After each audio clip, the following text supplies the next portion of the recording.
All right, welcome back to Expose News TV. Welcome back to this wonderful channel where we bring you back-to-back updates and information as see the hot. Please, I want to appreciate all our followers, all our fans, all those who watch our TV channel on YouTube. Please, I want to plead with you kindly. Try your best to like our video whenever you watch. Please, that's the only way you can help the work we are doing here. Also, try as much as possible to comment and also share our videos.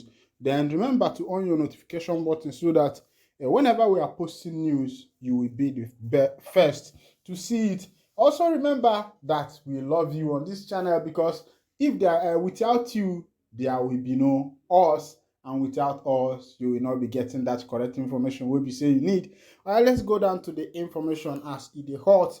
Of course, you know that Biafra land has been very hot for some time now with the issue of pleading for Nnamďi Kanu release, the issue of sit at home, and also recently that the Prime Minister of the Biafra Republic government in exile declared a 3-week sit at home with 6 a.m. to 12 noon curfew. Let's go down as it is hot today. This one an issue where we say it concern Ohanezendigbo one of Ndigbo Mazi Nnamďi Kanu. Nnamďi Kanu's attorney Bruce Finn renews call for his release.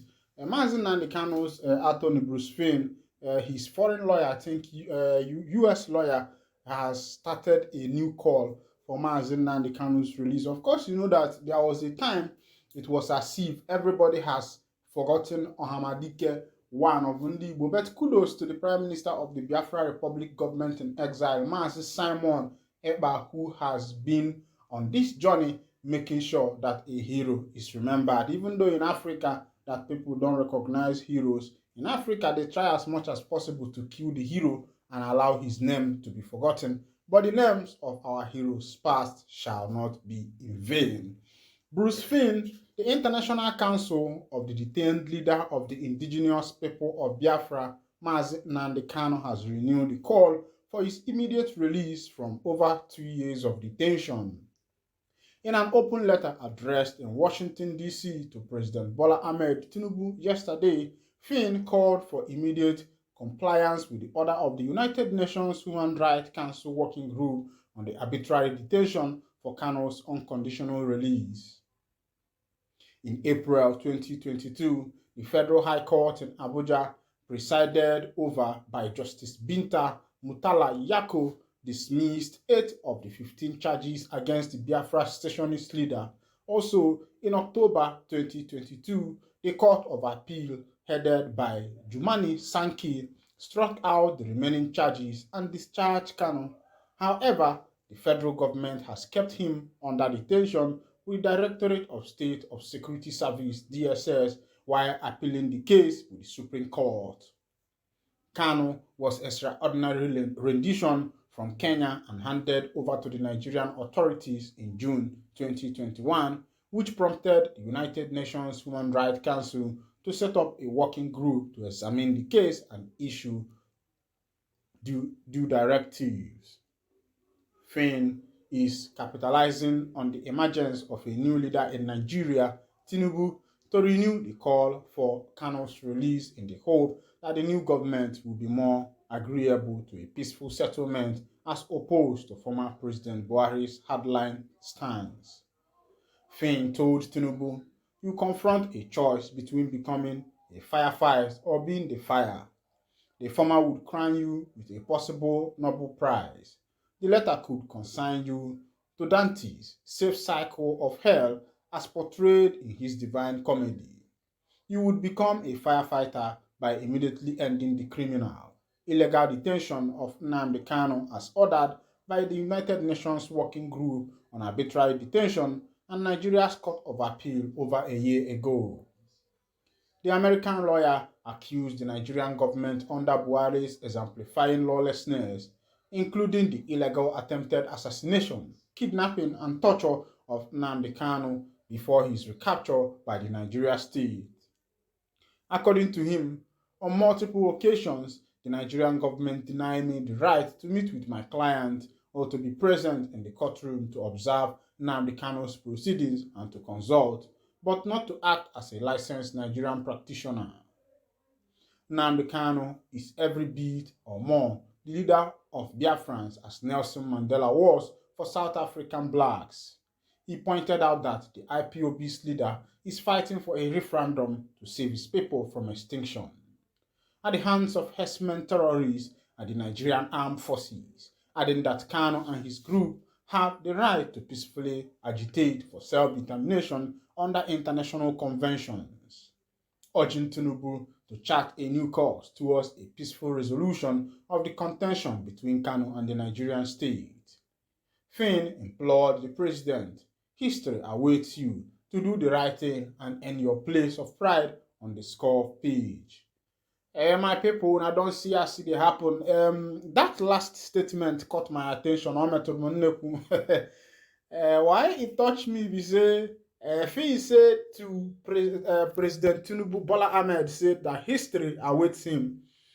But Finn was saying this thing based on someone that was brought up on American soil, someone that ate American food, drank American water, and received American fresh air. Of course, you know in America that somehow it's not that there are not some illegalities with the government or some faulties with the government, but at least if I should say it, it should be about 80-20. But Nigeria, the illegality here is also 80-20, based on say that illegality is 80 and legality is 20. And as it stands now, the way things are going, I think it is approaching 90-10. The illegality is 90 and legal things are 10. So, Okafin, they talk about history. African man no dey remember anything wey they call history. An African man no one do good thing.